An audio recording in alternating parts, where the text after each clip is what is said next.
So, today specifically, I wanted to talk about how you can create custom prompts for ChatGPT because I often find that people who are like, not really sure that I like it, if they have tried it at all, the reason they don't like it is because they didn't give it a good prompt to get a fantastic answer from it. And they just think that it's not good.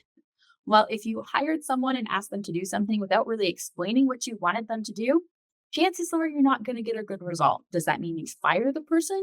No, it means you need more training. And the same thing happens with ChatGPT. So if you've tried it before and you haven't got great information from it, you just didn't spend enough time training it. Welcome to Go Get Great, the podcast for aspiring entrepreneurs and ambitious small business owners. I'm your host, Brittany, owner of Brittany Miller Socials and mother of 3. Go Get Great is all about helping you make life and business work together. You'll learn about the fumbles that helped get me and my guests to where we are today so you don't have to make them. So come join the journey with Go Get Great. Every time I have a conversation with a business owner who tells me that they're not using ChatGPT, it feels like I got stabbed in the heart a little bit. I am so passionate about business owners utilizing tools that are available to them that are going to streamline everything that they do, make life simpler so that they can do more. Because truthfully, the secret to how I do so much, part of that is AI. And I religiously rely on ChatGPT.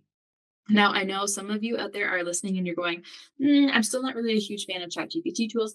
I really hope that by the end of this conversation, that you're going to be so excited to try them in your business because it is really such a phenomenal tool to help me do so much more in so much less time. So today specifically, I wanted to talk about how you can create custom prompts for ChatGPT because I often find that people who are like, not really sure that I like it, if they have tried it at all, the reason they don't like it is because they didn't give it a good prompt to get a fantastic answer from it, and they just think that it's not good. Well, if you hired someone and asked them to do something without really explaining what you wanted them to do, chances are you're not going to get a good result. Does that mean you fire the person? No, it means you need more training.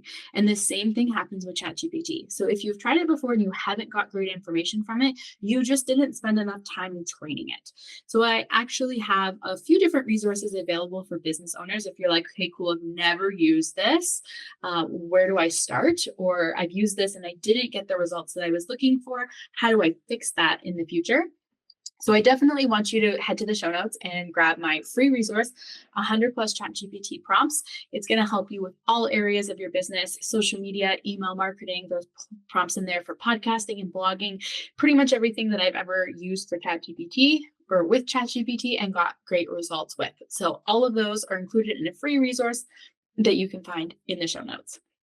So those are prompts. I also have a masterclass called Cracking the Code ChatGPT for Social Media Success, which is a great starting place for people who have never used ChatGPT before. I really walk you through like how everything works, where it's all located, how to navigate the platform, and also my best practices for getting started and getting great results from it right away. So I'll link that in the show notes for you as well. But again, I said today we are going to be talking about how to create custom prompts for ChatGPT. If you maybe use my prompt guide and you're like, it doesn't have what I'm looking for, how do I make it work well for me? So the first thing that I want to mention is that every single ChatGPT prompt should start with an adjective. You need to tell it what you want it to do. So a couple examples of adjectives that you could use. You could ask it to answer a question. You could ask it to write something. So this is probably my most popular adjective in ChatGPT. I'll ask it to write me things like social media captions, blog post outlines, podcast show notes. I use it for literally everything. I kid you not. I have even used it for non-business related things like shopping lists and meal plans. I've heard fantastic people or very creative people use it to entertain their children by having it write custom bedtime stories and creating scavenger hunts. Really, ChatGPT is only limited by your imagination and your willingness to try different things, have it maybe not work, tweak it, adjust it, and then get better results in the future. So I absolutely love it because I'm 100% a trial and error business owner. Nothing is ever a failure. Everything is just a learning experience. And the same thing applied to ChatGPT, which is probably why I love it so much and why I've seen fantastic results with it. So You can ask it to write things, like I said. You can also ask it to summarize or compile, which is fantastic because there's oftentimes lots of really great information out there that I want to read. And I have good intentions of reading things like blog posts from some of my favorite creators. And I just don't have time to go through all of them because a lot of really good blog posts are also really long. So I can pop the URL in or copy and paste the blog content, be like, okay, summarize this into like the top 5 key points of things that I need to know, and it will do that swimmingly. I also use it to summarize things like meeting notes that I've taken, which is great to save me time on an admin task like that. So that's fabulous too. So summarize or compile would be the adjective for that action. I also like suggest or generate because one of the best things that it can do is help you be creative beyond just like initial. So, like, I'll ask it to suggest or generate 5 different podcast titles for my podcast episode about blah, blah, blah. So, that's an example of a prompt I use. I'm going to give a couple more specific examples later in the episode, but that's a great one, asking it to give you multiple options to choose from. You can also ask it to list or organize. So, kind of similar to summarize, it will organize things like my thoughts. It legitimately does, guys. So I'll like brain dump a bunch of information into a Google Doc and I'll be like, okay, cool. Now organize this for me. And then it puts it into like sections and it makes all of the related stuff go together, which is fabulous. And then often within that, I'll be like, cool, now list the things that I need to work on, or list the information that I need to share with XYZ. It depends on obviously the purpose of my brain dump for that. Sometimes I'll ask it just to list different information, like my shopping list example that I gave earlier. I'd be like, okay, these are the meals that I want to make this week. Give me a shopping list of everything I need from the grocery store. Saves so much time. Love that. You can also ask it to brainstorm. So I use my brainstorming prompt mostly for names because I suck at naming things. So it's like my products, my services, all of the resources that I have. It helps me with a lot of that. Sometimes I just also am feeling really creative and I want to add something new to my business and I'm not sure what. So I'll be like, help me brainstorm 10 different things my target audience is struggling with right now. And give me suggestions on something that I could create to solve that problem for them. So that's where some of my masterclass and freebie ideas came from, honestly. Some of it came from obviously me naturally having conversations with people and learning that. But I do ask ChatGPT for a lot of help and information because it has access to more info and more people than I do. It can pull information now from all over the World Wide Web, a wonderful tool, and give you information from more people than I would ever be able to have a conversation with to find out what it is that they're struggling with that I can help them. So I like that brainstorm. You can also use it for coaching. So I do still think that you should hire people if coaching is something that you need support with. And I'm not just saying that because I am a coach that you can hire, although I am a coach that you can hire if you're looking for help in the world of marketing. But sometimes it's just helpful to figure out maybe even what area you need coaching with. So you can be like, okay, cool, coach me through how to create a marketing plan for my business, would be a prompt that you could try for that. Or I've seen some, and I think they're included in my prompt resource guide, but like act as a 7-figure business coach and help me XYZ, whatever it is that you wanted support with. So you can have it do things like that. And again, the reason I say hire a human is because although ChatGPT is very connected and has access to a lot of information, it also misses the nuances of being human because it's a computer. So there's obviously going to be certain things that it's not going to be able to understand or suggest that a human would be able to help you work through. So a lot of things like personal development supports the growth of your business, and that's not always something that I find it super strong at understanding. So you can also ask it to do things like edit or revise. So I use this a lot for my emails. So I and my social media content and my blog. Okay, pretty much everything. So pretty much everything I write myself, more or less to some degree. I'd be like, okay, these are the points that I'm going with, or this is what I wanted to say, but like edit it for grammar, check my spelling. And you have to be careful with this if you're Canadian like me, because it does spell everything in American. So you still have to go back and add all the U's no matter how many times you ask it to write in Canadian. Um, but I'll ask it to go through and edit it for cohesion and clarity and see how I do. Because I have a tendency of using a lot of run on sentences because I storytell in pretty much everything that I write, which is great in some cases, but not fabulous if you don't want someone reading a 7-page email. So it also helps like pare down my eccentricness to make it actually digestible for my audience. So I love edit and revise this in my brand tone, or rewrite this in my brand tone is another popular one, because there are days where even I don't write in my own brand voice 100%. So it helps kind of even things out that way. You can also ask it to help you plan. So I don't find it fantastic with planning things like marketing calendars, but you could ask it to help you create a plan to launch a digital course in 90 days, and it'll give you suggestions about when you should do certain activities to help bring your course to life in that given period of time. So it can really support you with things that you're not familiar with, which I really appreciate.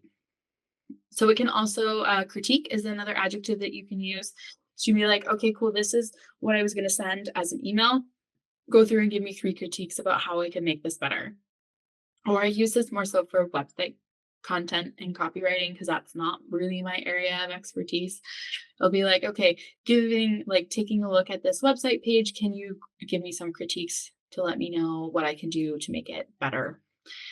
So that's good. You can also ask it to help you translate things from one language to another. So this isn't something that I need to do because I am English only.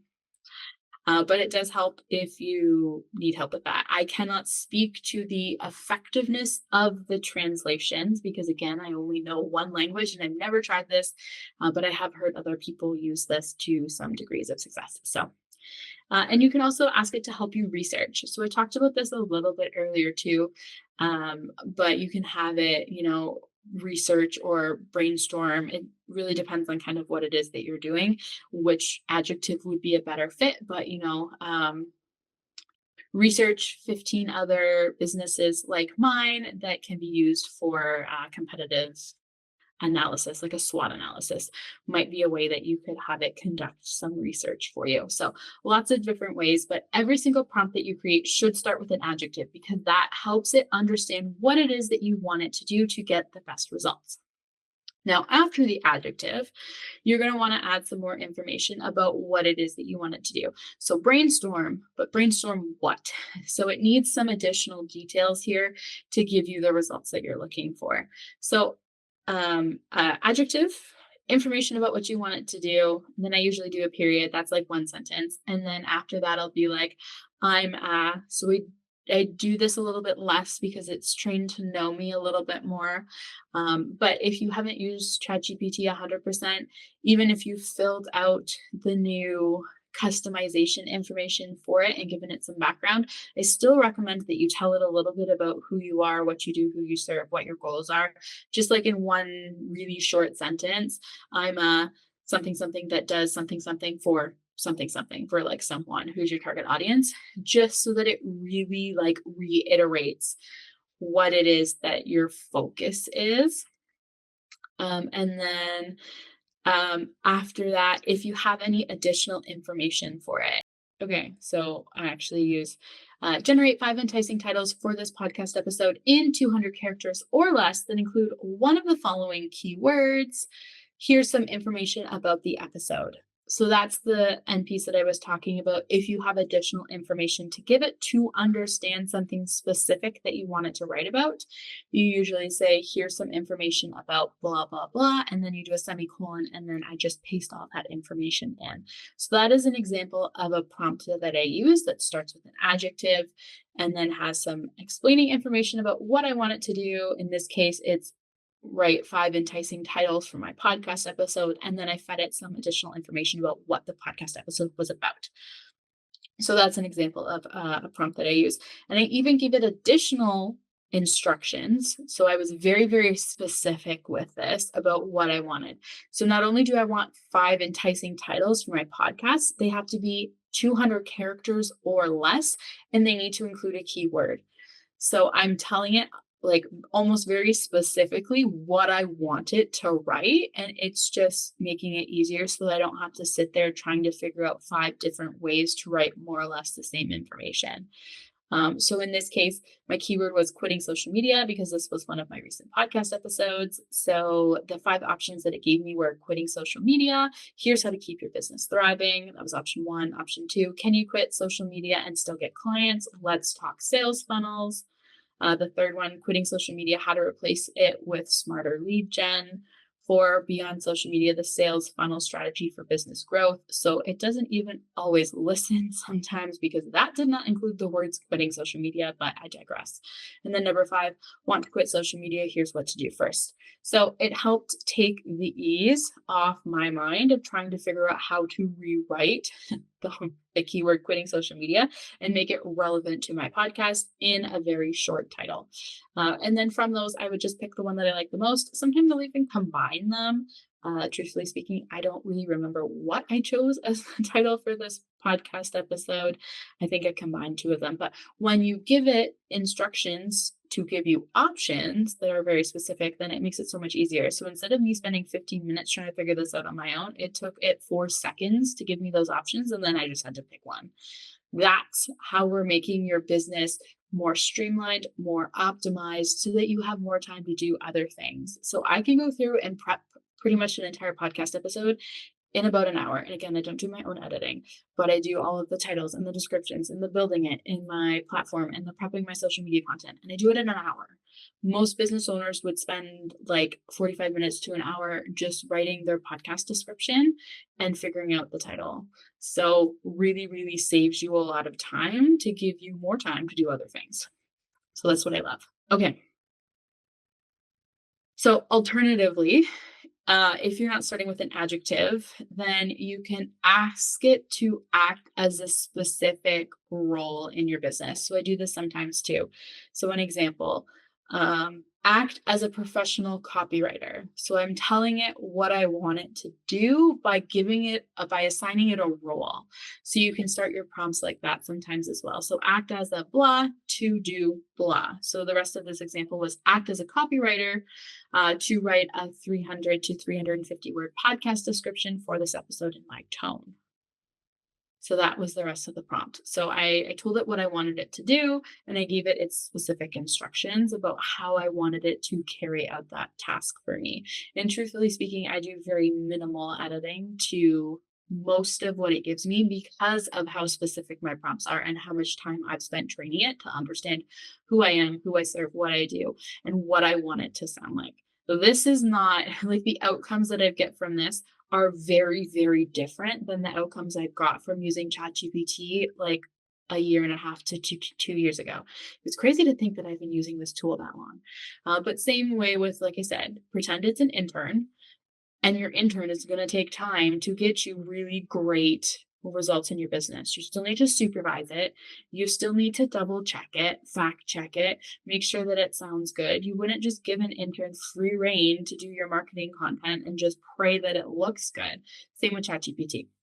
But giving it very specific prompts is going to help you have to supervise it less.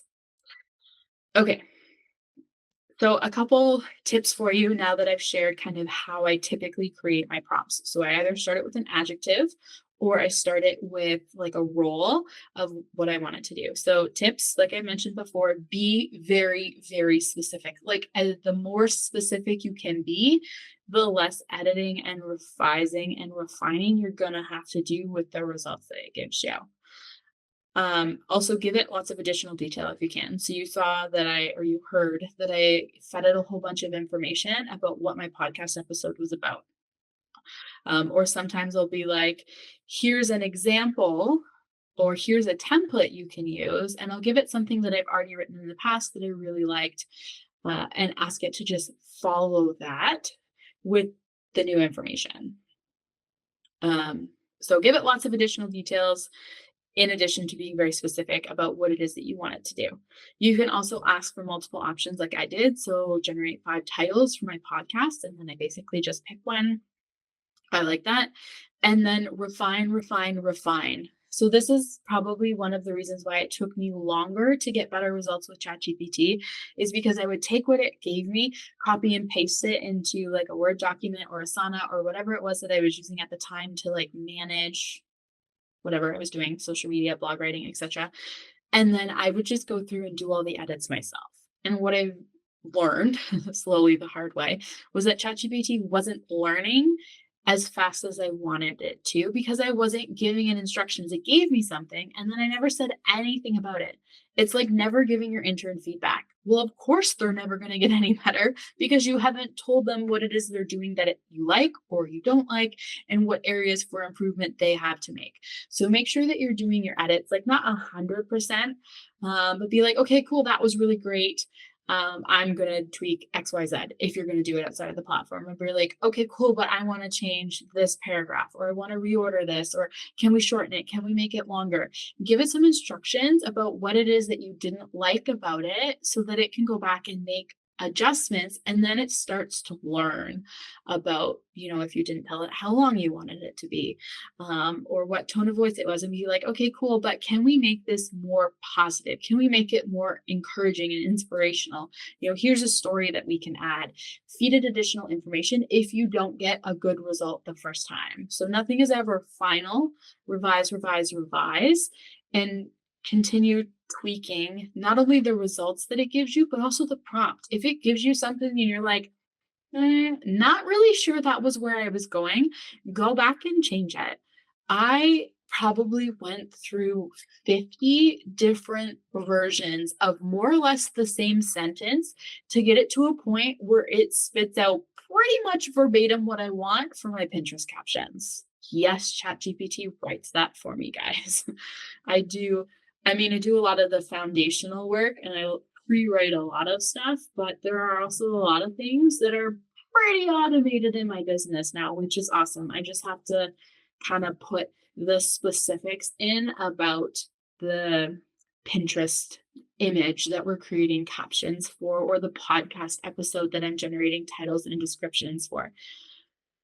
So those are my tips. I really, really hope that by the end of this, you're willing to give ChatGPT a try if you've never tried it. Play around with it. It does take a little bit of time to learn something new. No one became an Instagram expert overnight.